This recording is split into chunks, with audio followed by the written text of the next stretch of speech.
లేదు వాళ్ళు చెప్పే కాకి లెక్కలు కూడా మేము నమ్మడం లేదు 22,000 కోట్ల రూపాయలు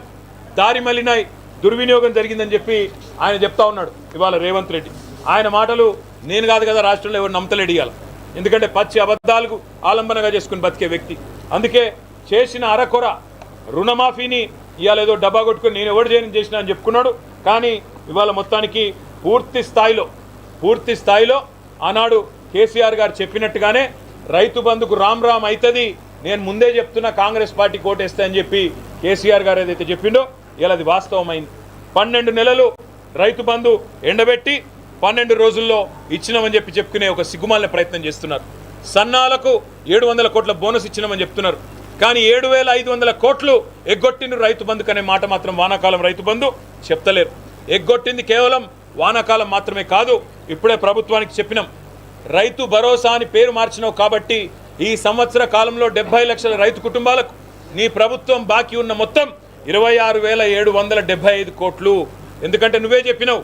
ఎకరానికి 5,000 కేసీఆర్ ఇస్తుండు నేను 7,500 ఇస్తా అని చెప్పినావు కేసీఆర్ ముష్టేస్తున్నాడు అని చెప్పి ఆనాడు ఎటకారపు మాటలు మాట్లాడినావు అందుకే ఇవాళ అడుగుతా ఉన్నాం నీ ప్రభుత్వం రాష్ట్రంలోని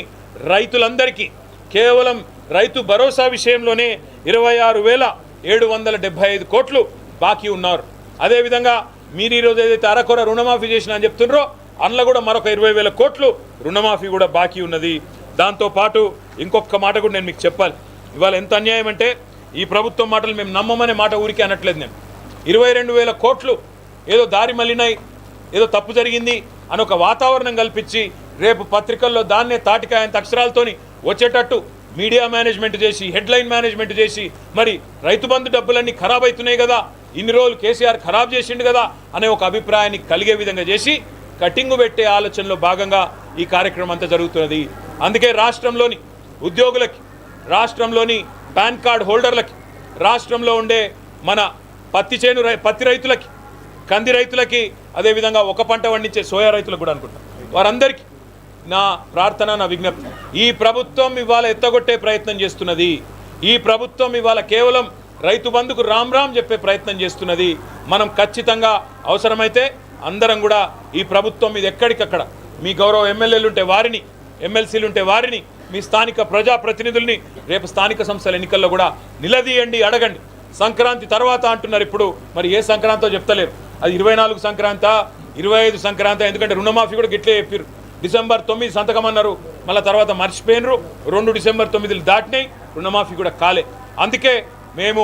రైతు సోదరులందరికీ విజ్ఞప్తి చేస్తూ ఉన్నాం 10 ఏళ్ళు ఎట్లుండే తెలంగాణ వ్యవసాయం మీ కండ్ల ముంగటుంది గత సంవత్సరంగా ఎంత క్షోభ పెడుతున్నది కాంగ్రెస్ ప్రభుత్వం మీ కండ్ల ముందుంది అందుకే స్థానిక సంస్థల్లో తప్పకుండా వీళ్ళకు బుద్ధి చెప్పే విధంగా మీరు తీర్పునివ్వండి ఇంటింటికి ఓట్లకు వచ్చే కాంగ్రెస్ నాయకులను నిలదీయండి రైతు భరోసా అన్నారు 10,000 కాదు 15,000 అన్నారు ఏవి కొడక అని అడగండి ఎక్కడ బాయ్ నీ రుణమాఫీ అని అడగండి ఎందుకు పెడుతున్నారు కట్టింగ్లను అడగండి ఏమైనా నీ 6 గ్యారంటీలను అడగండి నిలదీయండి ఖచ్చితంగా ఎక్కడికక్కడ కాంగ్రెస్ నాయకులను గల్లాబట్టి అడగండి అవసరమైతే ఎందుకంటే అధికారం ఇచ్చింది మీరు అధికారం ఇచ్చింది రైతులు కాబట్టి తప్పకుండా గల్లాబట్టి అడిగే అధికారం మీకున్నది చివరిగా నేను చెప్పేది ఒకటే ఈ దివాలా కోరు ముఖ్యమంత్రికి చాలా అడ్డగోలు మాటలు మాట్లాడిండు కేసీఆర్ గారి గురించి మా పార్టీ గురించి ఈ చిల్లర మాటలు ఎందుకు మాట్లాడుతుండో మాకు తెలుసు ఆయనకు పాపం బర్దాష్ అయితలేదు